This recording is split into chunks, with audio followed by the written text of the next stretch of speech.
पूरे महाराष्ट्र के अंदर जो आंदोलन किया गया है, हमने लोगों से ये आह्वान किया था कि शांतिपूर्ण तरीके से कोल्हापुर के अंदर और खास तौर से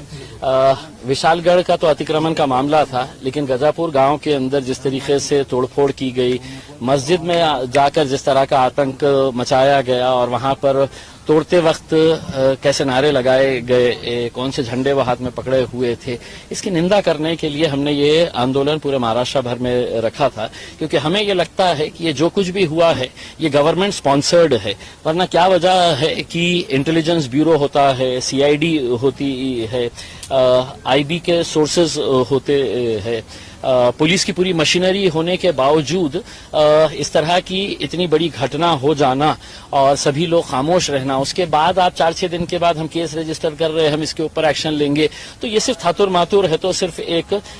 चुप चुप की कार्रवाई कैसे की जाती है ना, उसका मामला है। आज एक मस्जिद के ऊपर हुआ है, कल कोई और मस्जिद के ऊपर हमला हो सकता है, और ये करने वाले जो है वो महज चंद लोग है जो अपने आप को शिव भक्त कहते हैं, जो तोड़ते वक्त है तो जय श्री राम के नारे लगाते हैं। तो ऐसे कौन से भगवान ने आपको ये आदेश दिया है, आपको कहा है कि आप किसी के भी इबादत गाह में, किसी के भी धार्मिक स्थल के ऊपर जाके इस तरह की तोड़फोड़ करना का कोई मजहब नहीं कहता है। लेकिन ये जो घटना हुई है इसका कहीं पर भी अतिक्रमण से लेना देना नहीं है। ये साफ साबित होता है कि ये घटिया राजनीति की एक साजिश है, सिर्फ अपने को सत्ता में कैसा आने का है, उस वजह से समाज के बीच में, जाति धर्म के बीच में कैसा एक दरार पैदा करना है, उसका ये एक पूरा खेल है, जिसका शिकार जो है वो वहां के गरीब मुसलमानों के घरों के ऊपर हमला करके किया गया, जिनका कोई लेना देना नहीं है। सर,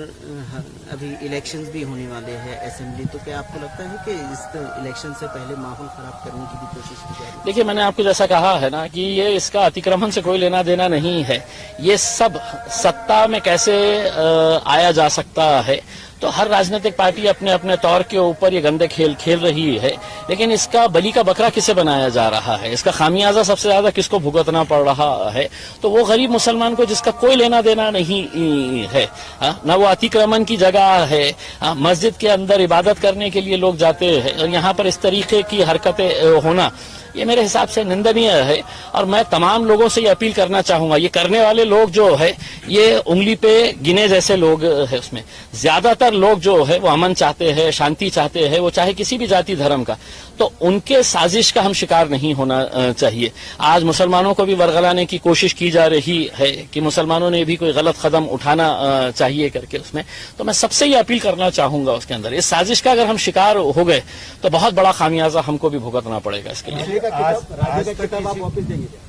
देखिए, मेरे को छत्रपति संभाजी महाराज जिन्होंने दुर्भाग्यवश इस हिंसक आंदोलन का नेतृत्व किया, उन्होंने आज से तकरीबन 3-4 साल पहले उन्होंने मुझे एक किताब दी थी शाहू महाराज के बारे में, और उन्होंने देते वक्त मुझसे ये कहा था कि आप ये पढ़िएगा कि शाहू महाराज का जीवन कैसा था, कि वो सभी जाति धर्म और मजहब के लोगों को साथ में लेकर कैसा चला करते थे करके। वो किताब मैंने पढ़ी, लेकिन मुझे ऐसा लगता है कि उनके जो वंशज है वो भूल चुके हैं कि शाहू महाराज की परंपरा क्या थी करके। तो वो किताब मैं दोबारा उन्हें वापस भेजने वाला हूं कि मैंने तो पढ़ लिया, मैंने तो समझ लिया, अब ये किताब आप दोबारा पढ़ लीजिएगा करके। आपल्या शहरातील ताज्या घडामोडी पाहण्यासाठी हल्ला बोल भारत न्यूजला सबस्क्राईब करा आणि बेल आयकॉन प्रेस करा।